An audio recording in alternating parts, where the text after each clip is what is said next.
In this video, we'll discuss Chapter 14 on beef and beef cookery. Beef is the meat of domesticated cattle. Certified Angus beef, you might hear when you or see in the grocery store, that is referring to a specific type of cattle.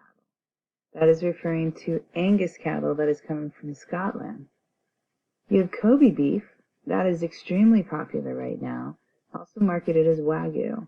Kobe beef is coming from specific cattle in Japan called Wagyu. We have brought it over to the United States. There's a great local Wagyu farm called 11 Oaks. Grass-fed versus grain-fed is merely referring to their diet, what they're eating. The nutrition of beef. Beef is definitely a major source of our protein, even though only 20% of the muscle tissue is actually protein. It's the main source of where we get protein in our diets. And it's the primary food source of zinc as well as some other B vitamins. There are some trace minerals and other nutrients in there as well. I mentioned before in the last video about the primal cuts. Primal cuts to subprimal cuts to fabricated cuts. Here is the cow with the 8 primal cuts. So this was the first initial cuts of the animal. So you have the chuck, which is the shoulder. You have the rib, you guessed it, includes the ribs, the short loin, and the sirloin. You can see right here, this little muscle, this actually ends up being part of your porterhouse. So when I show you that here later, that's where that's coming from. Then you also have the round. I mentioned the steamship round. Classically, this could be left as one of the only primal cuts that you would use, and again for a buffet and like a carving station. Down on the bottom, you have the flank steak. Flank steak again would be, well, now that I'm saying it, would be the second primal cut that you would cook whole. There is a third, which is the brisket, but the brisket and shank are usually labeled together in your primal cuts. Right in the middle there of the belly is the short plate. That's where the short ribs will come, as well as the skirt steak and the flat iron steaks. This chart, even though a little hard to see, just gives you an idea of a lot of the different information and charts that are out there for you. Here you can see from the chuck, again that would be the shoulder area, that you would have a chuck pot roast, chuck steak, chuck eye steak, shoulder top laid. Definitely you would use some of this for ground meat as well. But again, it has a lot of connective tissue in it, a lot of that collagen, so it needs moist heat cookery and a long time in order to break that down. From the rib section here, you have the rib roast. When I mentioned a rib 109, that would be what would be cooked for your prime rib. Your rib steak then, and your rib eye over here you can see. The rib steak isn't going to quite have as much marbling as you'll find in your rib eye steak. Again, the marbling, the fat, flavor, juiciness, tenderness definitely is going to be found here. This is the best steak in my opinion. You also have the back ribs found in the rib section. From the loin, this is where you'll see the porterhouse and T-bone steaks. The difference between the porterhouse and T-bone is typically the portion right here of the tenderloin, the most tender cut of meat that's found in the entire animal. This tenderloin portion here in the porterhouse is larger than 2 fingers worth, versus the T-bone is typically smaller than 2 of your fingers put together. There is just the loin steak, as well as the tenderloin roast, and then here they have tenderloin steaks, aka filet mignon.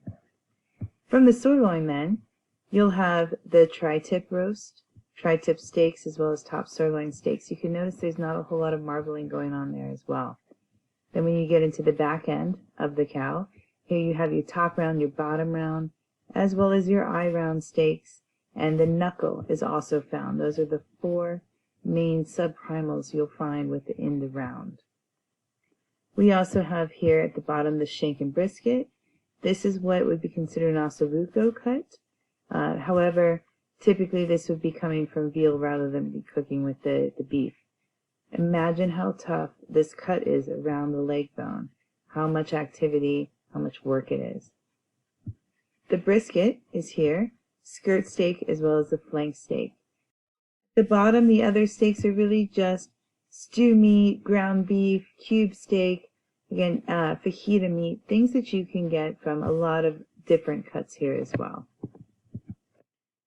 So in regards to cooking beef, when to use moist heat versus dry heat, and when to use the combination methods.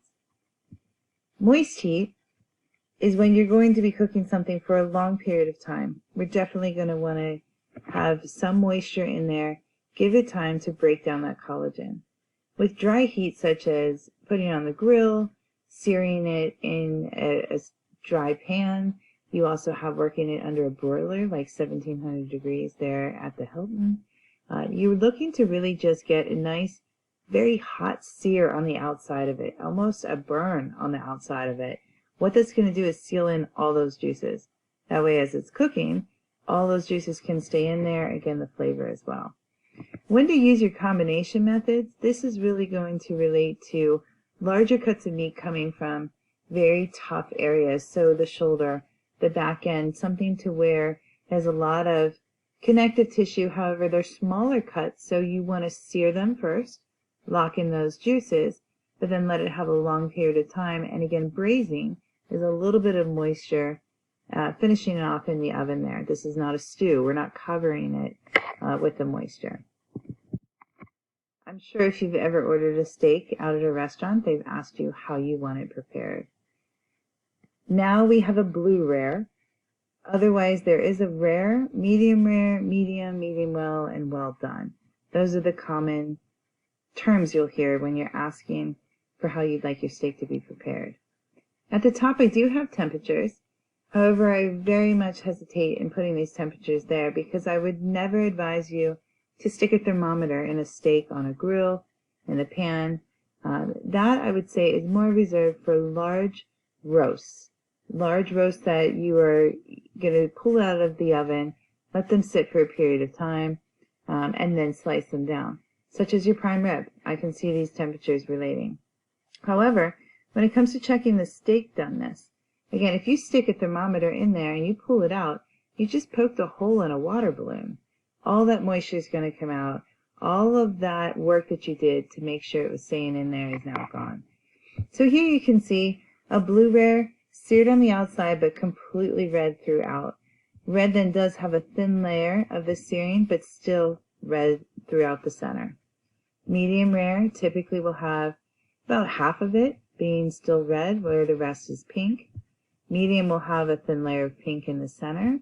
Medium well, very thin, hint of pink, and well done, completely done. Now, if you can't check the temperature, how do you know when that steak is done? So on the next slide here, I have what's called the finger test. So if you would, hold your hand out, put both your pointer finger and your thumb together, and press down then on the palm of your hand right there at the base of your thumb. It's pretty soft, it's pretty squishy. This is what a rare steak will feel like when you're pushing on it. Feel a raw steak before you're cooking it. As you heat it up, it's going to incorporate, really get those water molecules moving. It's going to make it juicier. So it should feel about this texture. If you're looking for medium rare, now touch your middle finger and your thumb together and push on it. It's a little tougher. It definitely is soft, but it has a lot less give. Now join your ring finger with your thumb. This is definitely now firm. This is our medium. And then if you take your pinky finger, it's almost rock hard. This is what well done would feel like.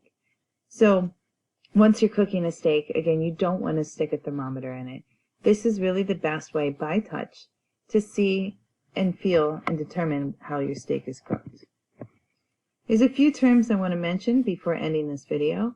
Carryover cooking, and this applies to all meats. Carryover cooking is the idea that when you take a large roast out of the oven, it's 145 degrees when you're taking it out. It will continue to cook. It is large. The heat is in there and it will continue to penetrate inside the meat. So taking it out at 145 degrees, the carryover cooking, depending on the size, may even reach it up to 155. This is important if you want something to be medium rare. The carryover cooking would take it most likely to medium or at least medium well. So keep this in mind as you're working with your products, as you're bringing them out of the oven, that they may still continue to cook. Resting. I mentioned bringing it out of the oven and letting it sit for a few minutes.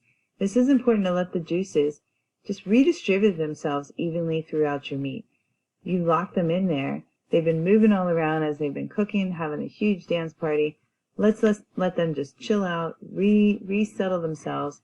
That way you have a great piece of meat to dig into. As far as carving goes, again, roasts are always going to be carved against the grain. When you're carving, you want to have nice slices, but you also want to be thinking of what's going to produce the tender, best quality slice as well. I keep mentioning that. Let me show you what I'm talking about. On the top right, this is a picture of a flank steak. You can see the grain here. It's these little strands. It's just a natural design found on the cut of meat. So what we're doing is we're taking our knife and cutting in the opposite direction. So it's cutting up, it's breaking up those strands. It's extremely important when you're working with a very tough cut of meat, such as a flank steak. On the left, this is a picture of a beef Wellington, one of my favorite dishes. This is where you're taking a tenderloin. You could take individual pieces of the beef and wrapping them in puff pastry. And in the center, I prefer a mushroom duxelle. Classically, it's made with a foie gras. At the top, we have meatballs, of course. You can't mention ground beef without meatballs and meatloaf. In the center, we have a picture here of pot roast. This can come in a lot of different varieties, but this is taking the shoulder cut. And again, long cooking, it's allowing that connective tissue, the collagen, to break down. Right below that in the center is our beef short ribs. Again, a lot of connective tissue, so moist heat cookery, long cookery, and then these are nice and tender with a great sauce on top. On the left, this is a steak Diane. This is done very often table side. It is pepper crusted, seared in a pan, taken out, a little brandy or sherry added to the pan to deglaze it and make a nice sauce with it. On the right, I could not talk about beef without showing the brisket. This has been brined and then cooked slowly into what we know as corned beef. This same cut of meat could be made into pastrami, in which case it would go through a few days of sitting in a brine to absorb that moisture and then cooked in a smoker rather than cooked slowly in the oven.